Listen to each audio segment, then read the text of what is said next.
Well, in many ways, the early days of COVID-19 feels like a lifetime ago. From making masks out of old t-shirts to empty grocery store shelves, the shortages, well, they were shocking. The pandemic exposed how vulnerable our food supply chain can be. But crisis can lead to opportunity, and that is our focus with the panel joining me here in our Career Tech studio.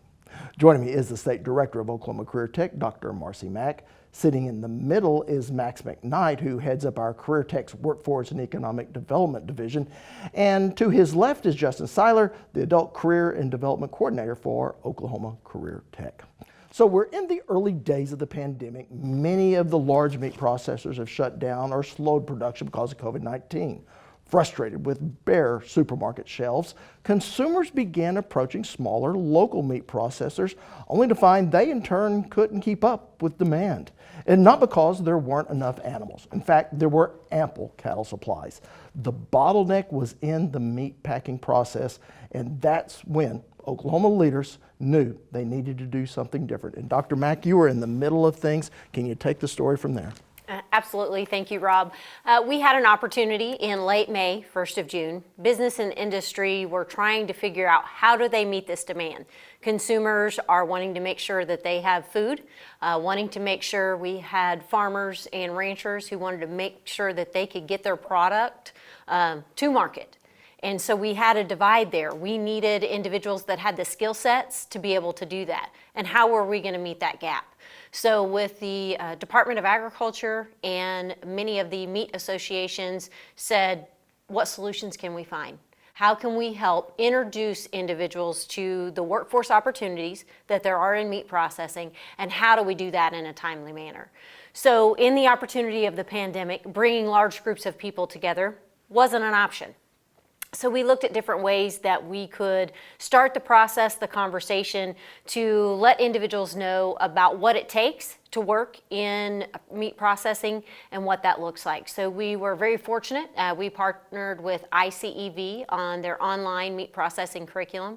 We offered 3 modules to start. In a 2-week period, we had that stood up, and we're able to offer that statewide to individuals. They could call our agency and enroll, primarily working on food safety, meat science, and the core components that it takes for someone to enter into the industry. All along in this process, important to what we do in career and technology education is industry was right there with us. So in the outline of the curriculum and what was available to us, we had industry validate it. We made sure that that's exactly what they wanted, and then we were able to launch the online. Well, in that conversation with having industry there, it came up, okay, so what's the next step? What else can we do? It's great that they have the opportunity to get the basics, but now, true to Career Tech fashion, how do we get hands-on training? So in that process, we were very fortunate that the Oklahoma Department of Agriculture provided a grant where we were able to not only provide equipment and resources directly to our agriculture education classrooms, but we were also able to develop a mobile meat lab that will travel across the state and be able to provide training to industry on their time schedule, when they need it, where they need it, and be able to do that at a very flexible schedule. So we were able to put in the specific products that are used within meat processing facilities into agriculture education programs and start to meet that need. We have students who have already obtained their ICVE certification, and the mobile meat trailer will be on the road very soon. Mm-hmm. From a business development standpoint, Max, how important was it to include these partnering schools? It's very important. We've, as Dr. Mack mentioned, we're in the comprehensive schools, the K-12s. We're in the ag education program, so we're hitting those students that are 9, 10, 11, 12th grade. Somebody could go to work in one of the meat processors, straight out of high school with what they're learning in the school program. With the mobile meat trailer, we're able to take that out into the field. We're partnering with business and industry services or workforce and economic development divisions in the tech centers. It's all custom. Custom is what we do.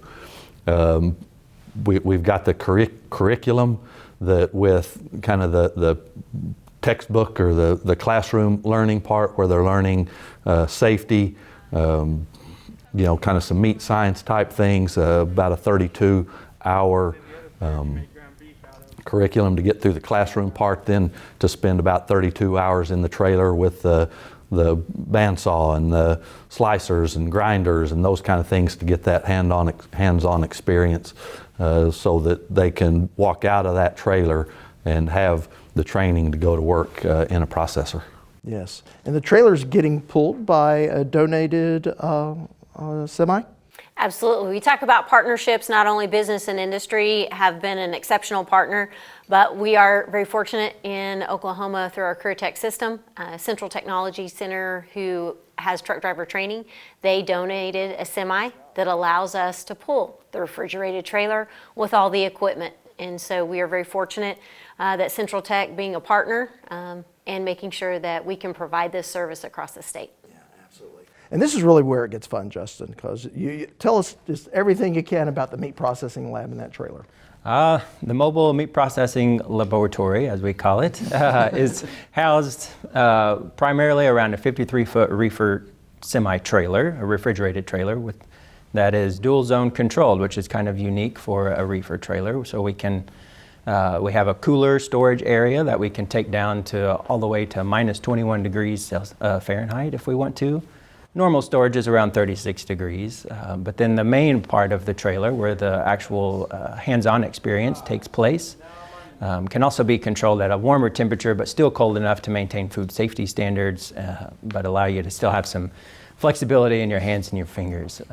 But the trailer is designed to be able to take a meat carcass from a half or a quarter through primals and box cuts all the way to retail cuts and even value-added products such as sausage or meat patties or different things like that. So the hands-on experience piece of it is really all centered in this trailer. It also has 2 support trailers that travel with it that carry additional equipment. The mobile meat lab is designed to be pretty well self-sufficient, and so it has its capability, provide its own power to run the cooling units, to run all of the electric meat processing equipment housed inside the trailer, and capture its own wastewater. So when we arrive at a facility on site, all we need is a fresh water supply to be able to get started. And so that just adds to the level of flexibility on where we can take this mobile meat lab to set up for a class. Yeah, and Justin hit on it, but let's talk a little bit more about the curriculum. What is that going to look like? So in the curriculum piece, the conversation to what Max indicated, and Max and Justin can provide some more details into that, but in the curriculum piece, we wanted to make sure that we could customize that to what that particular industry may need. So not only for someone who is just now getting into the concept of meat processing and going through that, we also want to be able to help current meat processors with their workforce to see maybe they have an individual who would like to learn a different line. Maybe they do want to get into the value add. That is one of the big areas of conversation that many of our industry indicated was the value add, whether it is the blends with the spices and those particular things. We want to make sure that we can customize that. So we're very fortunate that the curriculum we have allows for us to do that.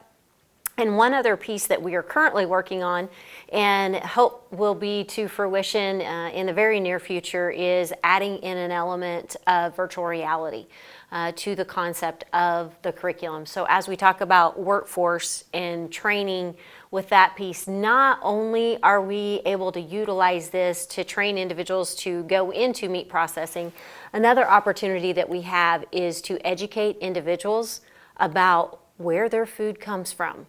And so in the opportunity with the virtual reality, they will get the concepts of what it takes for the safety, the concepts of what it is in the production of getting their food on the table. But we'll also be able to use that for awareness, for agriculture. And this is what it means. This is what we get to do in the great state of Oklahoma as we talk about your food supply. So there's some other pieces coming. That's kind of the outline that we started with for the curriculum. And then Justin or Max, you want to give a few more details about the curriculum? One of the things we've also done in the curriculum is the trailer is licensed for beef or bison, pork, and sheep and goat. It's not licensed for any wild game, deer, for instance, or wild pigs. So those kind of 3 or 4 components is what we hold the license for. So the curriculum can focus on all of those, or in some area it may just be beef they're focused on, so they can take that part of the curriculum, teach on that. Maybe a different area, they're primarily focusing on the pork side of things, so they can take that part of the curriculum. So when I was mentioning the 32 or 64 hours of training, like Justin mentioned, some of the processors may be dealing with boxed meat and just getting some of the further processing. So they may just need a day's worth of training or a couple of days. So that the curriculum is customizable as well to be able to get the business or individual the training they need. In addition to the different types of fabricating of those carcasses, whether it be for beef or lamb or pork or something like that, there's also available modules on being able to market your product too. So if you're, say, new to custom processing and looking for a way to sell product directly to the consumer, there are some included modules that can cover that type of material as well. I think a good place to end on this, and I've had the pleasure to go to some of these rural communities where this is going to be going, and in talking to just people in those communities, it's not only the schools are excited, but the people there are excited about the possibility of jobs. Yes. And we do have just recently announced some processors in the state. They are small. They're smaller processors, but to a rural community, 5 to 6 jobs is a substantial impact. And we are able to provide them a workforce in a very timely manner and bring that to fruition. And one of the pieces I think that is very important, it may look a little bit different at each of the educational institutions. They may have certain parts that they're able to incorporate just because, whether it be funding or time of the instruction. But what we're able to do in the Career Tech system is to be able to partner, share those resources from equipment, whether it be in one of our agriculture education programs or our family and consumer science programs, and move those around so that they can get that experience. We have some programs that have a full outline. They have a whole section of their lab that has all the same meat processing equipment that you will find in the mobile fabrication trailer. All of that is in there. We have some that are just focusing specifically on the certifications that are offered through ICEV to get that start. And then if they do want the customized piece, then we can take the mobile laboratory to their facility and do the hands-on training, and then be able to move that to the next location. So the opportunity that was posed to us was a concern. How are we going to get our workforce? And we're very fortunate with all of the partners and the availability of curriculum online, the availability of customizing the curriculum, and the grant to be able to provide the exact replica of what they would find in the workplace has allowed us an opportunity to be very flexible and provide that across the state to multiple audiences when they need it. All right. Dr. Max, Justin, thank you so much for being here. Thank you. Thank you, Rob. Thank you.